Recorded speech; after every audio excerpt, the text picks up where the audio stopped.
Donc, peut-il exister un Père qui ne s'est jamais présenté nulle part, ou que personne ne connaît son nom? Ou peut-il exister deux pères? Jésus lui-même est le Père, qui a un autre Père encore. Ça fait deux pères. Or, il avait l'habitude d'être sur terre et parler dans les cieux. Raison pour laquelle, regardez ce que Jésus-Christ a dit ici. Ok? Jésus-Christ a dit, je vais essayer d'utiliser le cran avec vous. Alors, regardons ce que Jésus-Christ a dit dans... Alors, laissez-moi prendre Jean 4, alors, avant même d'aller dans Jean 14, prenons Jean 3, 13. Alors, regardez Jean 3, 13. Vous voyez Jean 3, 13, ce que ça dit? Regardez. Personne n'est monté au ciel si ce n'est celui qui est descendu par ses composés du ciel, virgule, le Fils de l'homme qui est présent dans le ciel. Regardez, hein? Personne n'est monté au ciel si ce n'est celui qui est descendu du ciel, virgule, le Fils de l'homme qui est dans le ciel, qui est, non pas qui était, parce qu'on pouvait dire qui était puisqu'il est sur terre, il est descendu sur terre, donc c'est qui était. Non, on n'a pas dit qui était, on a dit qui est dans les cieux, qui est dans le ciel. Donc cela veut dire quoi? Il est sur terre et il est dans le ciel. Raison pour laquelle il peut parler sur terre et parler dans les cieux. Pourquoi? Parce que c'est l'omniprésent de Dieu de pouvoir être présent partout et parler partout. Parce qu'il peut parler avec moi ici, là où je suis, et parler avec vous, peu importe là où vous êtes. Et c'est la même voix, et c'est le même Dieu. Et il n'y a pas un autre. Maintenant, regardez ça. Quand Jésus-Christ dit, alors il faut souligner ça, n'oubliez pas, le Fils de l'homme qui est, il est sur terre descendu. Et descendu. Hein? Il est descendu. Hein? Pendant ce temps, il est dans le ciel. Il est. Donc ça dit, raison pour laquelle il a dit dans Jean 14, 10. Ne croyez-vous pas que je suis dans le Père et que le Père est en moi? Et c'est la même chose, c'est la même phrase ici, là. C'est la même phrase. Hein?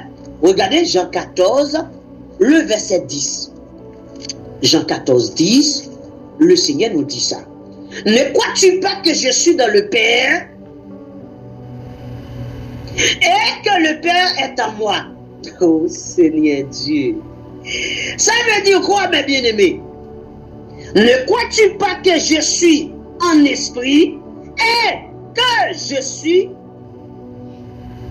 en la chair? Ou autrement dire, le Fils est en esprit, le Père est dans la chair. Ou autrement dit, le Fils est en esprit, le Fils est en la chair. Lorsqu'il est en esprit, c'est le Père. Lorsqu'il est en la chair, c'est le Fils. Donc automatiquement, il est en position de Fils. Lorsqu'il est dans la chair, il est en position de Père en esprit. Donc raison pour laquelle le Père qui est esprit, c'est le Père qui est la chair. Le Père qui est la chair, c'est le Père qui est esprit. Donc automatiquement, nous avons l'omniprésent de Dieu en esprit et dans la chair.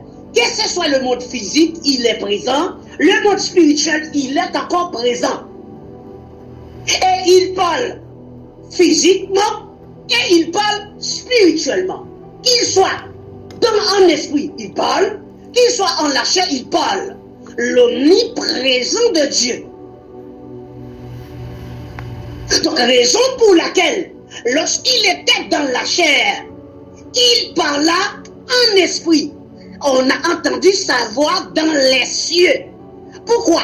Parce que tout simplement, le Dieu qui est dans la chair là, c'est celui qui est Dieu en esprit. Ou autrement dire, c'est celui qui est Dieu, celui qu'on ne peut pas voir. Maintenant, il montre que, étant dans la chair, il parle dans l'esprit. Et étant dans l'esprit, il parle dans la chair. Donc il est partout. Il n'a pas de limite. Maintenant, regardez ça. Il dit, ne crois-tu pas que je suis dans le Père et que le Père est en moi? Les paroles que je vous dis, je ne les dis pas de moi-même. Et le Père qui demeure en moi, c'est lui qui fait les œuvres. Le Père qui demeure en moi, c'est lui qui fait les œuvres.